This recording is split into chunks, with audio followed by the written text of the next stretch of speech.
দেখবেন উলামায়ে কেরাম যখন তাকরীর করে, তাকরীরের মধ্যে রুহানিয়ত থাকে না, তাকরীরের মধ্যে কানেকশন থাকে না, তাকরীর কোনো তালগোল পায় না। কেন?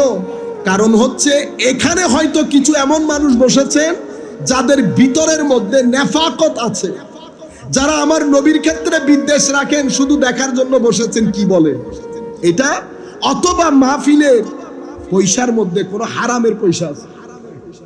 সুতরাং মসজিদ, মাদ্রাসা, ইয়েতিমখানা এবং মাহফিলের মধ্যে আপনারা কখনো হারাম মিক্স করবেন না, কখনো হারাম মিক্স করবেন না। এগুলা হচ্ছে আমাদের তরবিয়তের কথা, তালিমাতের কথা। এই প্রাইমারি জিনিসগুলা যদি আমরা শিখতে না পারি, তো বড় বড় জিনিস শিখে আপনি লাভ কি করবেন বলেন তো? কোনো লাভ আছে? যেমন আপনি যখন আকলে হালাল যাবে, এরপরে আপনার দায়িত্ব কি বলেন? এরপরে আপনার দায়িত্ব হচ্ছে আমার নবী, আল্লাহ আমার নবীর মাধ্যমে যা কিছু আমার উপর ফরজ করেছে এবং আকীদার ক্ষেত্রে কোন কোন জিনিস আমার শিক্ষা করা প্রয়োজন, এগুলো আমাকে জানতে হবে না?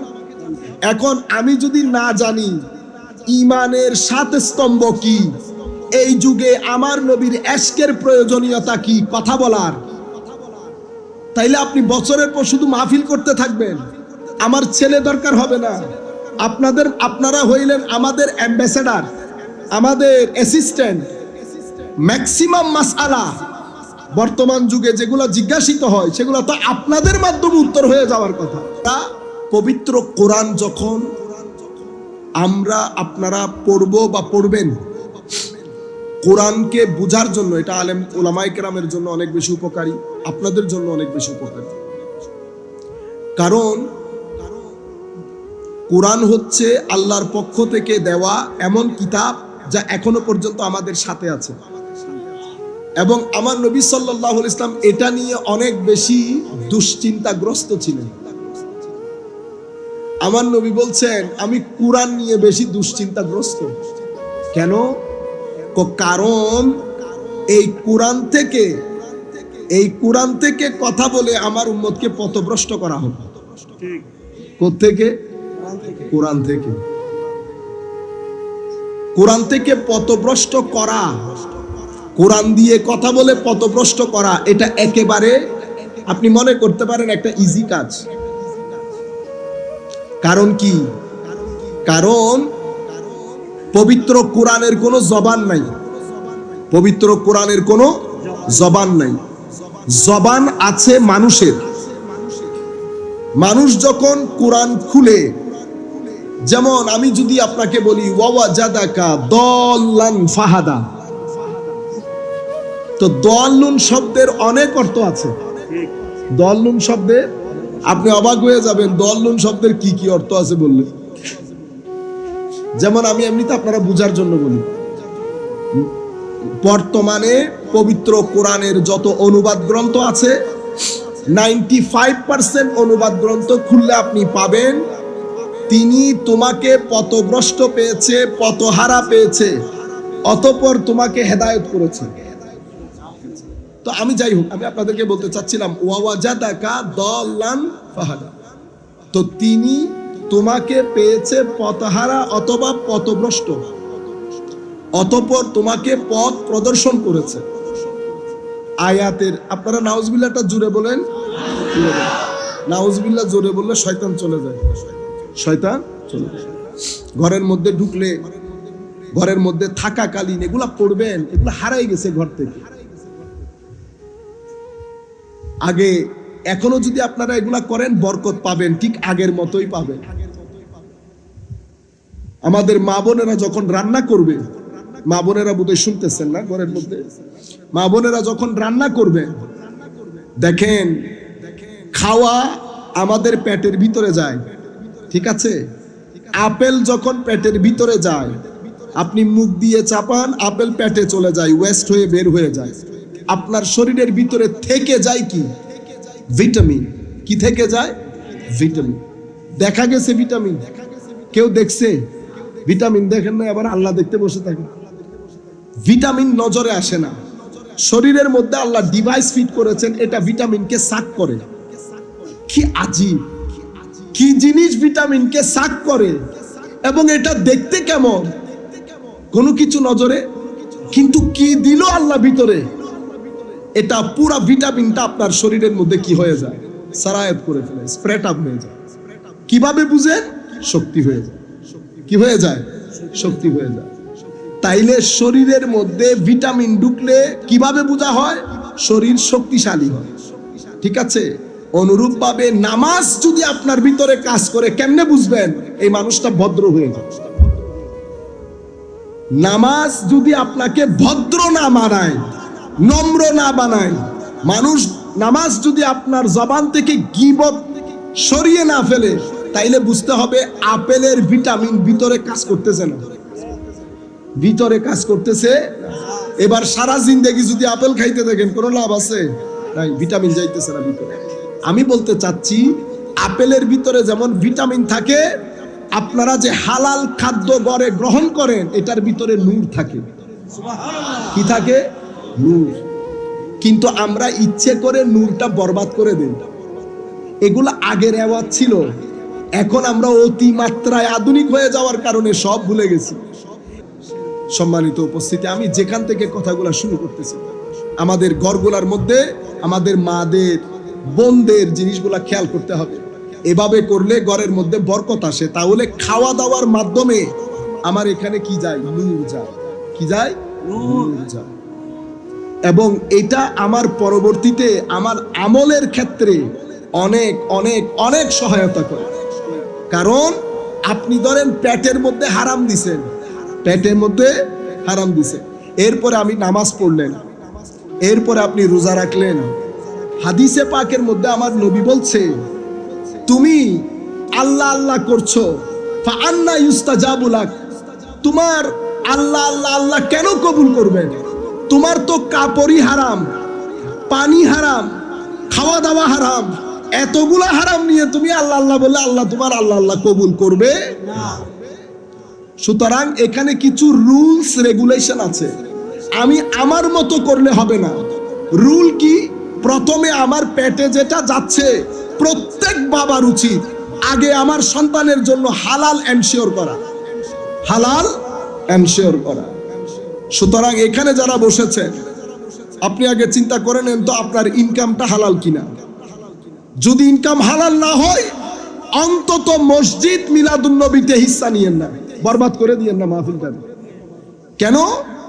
ম্যাক্সিমাম অথবা অনেক মাহফিলের মধ্যে গিয়ে আপনি দেখবেন উলামায়ে কেরাম যখন তকরির করে, তকরিরের মধ্যে রুহানিয়ত থাকে না, তকরিরের মধ্যে কানেকশন থাকে না, তকরির কোনো তালগোল পায় না। কেন? কারণ হচ্ছে এখানে হয়তো কিছু এমন মানুষ বসেছেন যাদের ভিতরের মধ্যে নেফাকত আছে, যারা আমার নবীর ক্ষেত্রে বিদ্বেষ রাখেন, শুধু দেখার জন্য বসেছেন কি বলে এটা। অথবা মাহফিলের পয়সার মধ্যে কোনো হারামের পয়সা আছে। সুতরাং মসজিদ, মাদ্রাসা, ইয়েতিমখানা এবং মাহফিলের মধ্যে আপনারা কখনো হারাম মিক্স করবেন না, কখনো হারাম মিক্স করবেন না। এগুলা হচ্ছে আমাদের তরবিয়তের কথা, তালিমাতের কথা। এই প্রাইমারি জিনিসগুলা যদি আমরা শিখতে না পারি, তো বড় বড় জিনিস শিখে আপনি লাভ কি করবেন বলেন তো? কোনো লাভ আছে? যেমন আপনি যখন আকলে হালাল যাবে, এরপরে আপনার দায়িত্ব কি বলেন? এরপরে আপনার দায়িত্ব হচ্ছে আমার নবী, আল্লাহ আমার নবীর মাধ্যমে যা কিছু আমার উপর ফরজ করেছে, এবং আকীদার ক্ষেত্রে কোন কোন জিনিস আমার শিক্ষা করা প্রয়োজন, এগুলো আমাকে জানতে হবে না?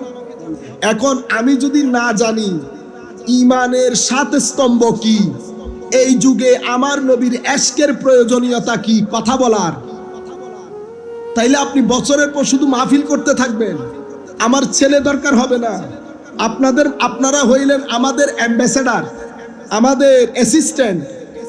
ম্যাক্সিমাম মাসআলা বর্তমান যুগে যেগুলো জিজ্ঞাসিত হয়, সেগুলো তো আপনাদের মাধ্যমে উত্তর হয়ে যাওয়ার কথা। তা প্রোগ্রামগুলোকে গুছায় আনতে পারতেছি না। ট্রেনিং ক্যাম্প, এই যে মাহফিলগুলো আপনারা এখানে সাজিয়েছেন, এটার মূল উদ্দেশ্য হচ্ছে জাতিকে দিন, তালিমাতে দিন, আমার নবী সাল্লাল্লাহু আলাইহি ওয়াসাল্লামের তালিমাত, ইশক, আদব, মোহাব্বত, এগুলা জাতির সম্মুখে তুলে ধরা, জাতিকে শিক্ষা দেওয়া। কেন প্রয়োজন হলো?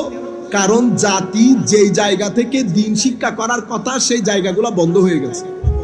সে জায়গাগুলা তো যেহেতু জায়গাগুলো বন্ধ হয়েছে, আমাদের আইমায়ে কেরাম উপলক্ষগুলো সাজিয়ে আমাদেরকে বলেছেন মেরাজে মাহফিল আয়োজন করো, মুহররমে আয়োজন করো, রবিউল সানিতে আয়োজন করো, রবিউল আউয়ালে আয়োজন করো।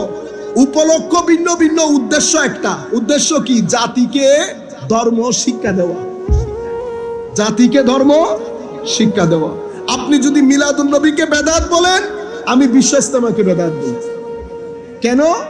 বিশ্ব ইস্তেমা আপনি যে উদ্দেশ্য করেন, আমি সেই উদ্দেশ্যে মিলাদুন নবী করি। আপনারা বুঝতে পেরেছেন?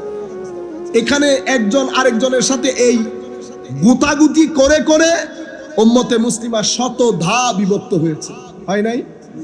আজকে প্যালেস্টাইন, বাইতুল মসজিদে আকসা আমাদের হাতছাড়া, এবং রাত দিন আমাদের ফিলিস্তিনের মুসলমানের ছোট ছোট বাচ্চা রক্ত জড়ানো হয়েছে, হয় নাই?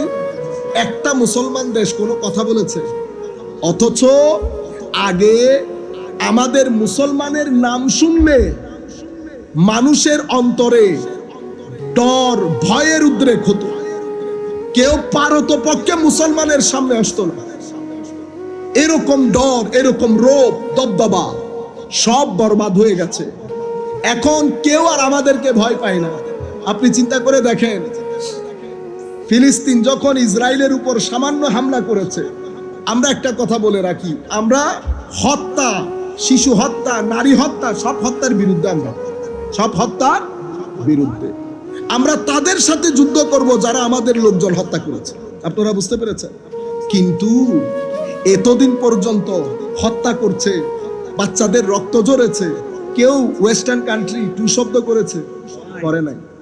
এখন যখন ইসরায়েলের উপর হামলা হয়েছে, সবাই এক হয়ে গেছে না?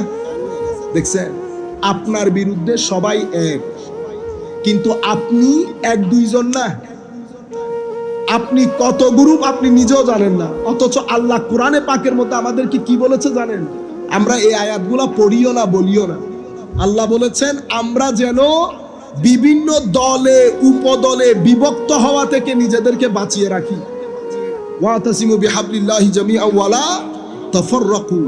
এর পরের আয়াতে বলছেন ওয়ালা তাকুনু কাল্লাযিনা তাফাররাকু ওয়াখতালাফু মিন বাদি মা জাআহুমুল বায়িনাত। তাদের মতো হয়ে যায় না যারা পারস্পরিক ঝগড়া, বিবাদ, ফাসাদ করে বিভিন্ন দলে উপদলে বিভক্ত হয়েছে। কেন? আরেক আয়াতে আল্লাহ বলছেন আতিউল্লাহ ওয়া রাসূলাহুর আয়াতে ওয়াতাযহাবা রিহুকুম। তোমরা যদি ঝগড়া ফেসাদ করে বিভিন্ন দলে উপদলে বিভক্ত হয়ে যাও, তোমাদের রোব, দবদবা, শক্তি খতম হয়ে যাবে। মানুষ তোমাদেরকে আর ভয় পাবে না। সেই ঘটনা এখন ঘটে নাই। আমরা কি করি? এই ওয়াজের ময়দানগুলো হওয়ার দরকার ছিল উম্মতে মুসলিমাকে ইত্তেহাদের কথা বলা। এখন আমরা রাত দিন ওয়াজ করি যেন কি করতে পারি? সব ঘরানা। আর এখন ঐক্যবদ্ধ হওয়ার জন্য আমার নবীর কোরআন এবং হাদিসের ফর্মুলা আছে না? ফর্মুলা কি? Very simple. আমার নবীর এশক, আদব, মোহাব্বত। উম্মতে মুসলিমার বর্তমান সমস্যা কি? আমি সকল যুবককে বিশেষ করে আপনারা এগুলা মুখস্থ করে ফেলেন যাতে মানুষের সাথে ইজিলি কথা বলতে পারে। উম্মতে মুসলিমার, আমি একদম ইজি করে আপনাদেরকে বলি, উম্মতে মুসলিমার মূল সমস্যা হচ্ছে আল এহানা। এহানাতুন মানে হচ্ছে ছোট করা, ডিফেম করা, ইনসাল্ট করা, খাটো করা, নিচ করা। কাকে? নবী, আলে বাইত, সাহাবী, আউলিয়া, এই চার গ্রুপকে। উম্মতে মুসলিমার এটা মূল সমস্যা। কেউ আমার নবীকে নিচে দেখাইতে চায়, কেউ আমার নবীকে কি চায়? নিচে দেখাইতে। কিভাবে? জবানগুলা দেখেন। আমি 1400 বছরের জবান শিখাই আপনাদেরকে, নিচে কেমনে করে। আমার নবীর যুগে বলেছে ইদিল ইয়া মুহাম্মদ, মুহাম্মদ সাল্লাল্লাহু আলাইহি ইসলাম, আপনি যেইভাবে স্বর্ণগুলা বন্টন করেছেন এটা সুন্দর হয় নাই। নাউজুবিল্লাহ বলেন। এটা একটা জবান, এটা একটা জবান।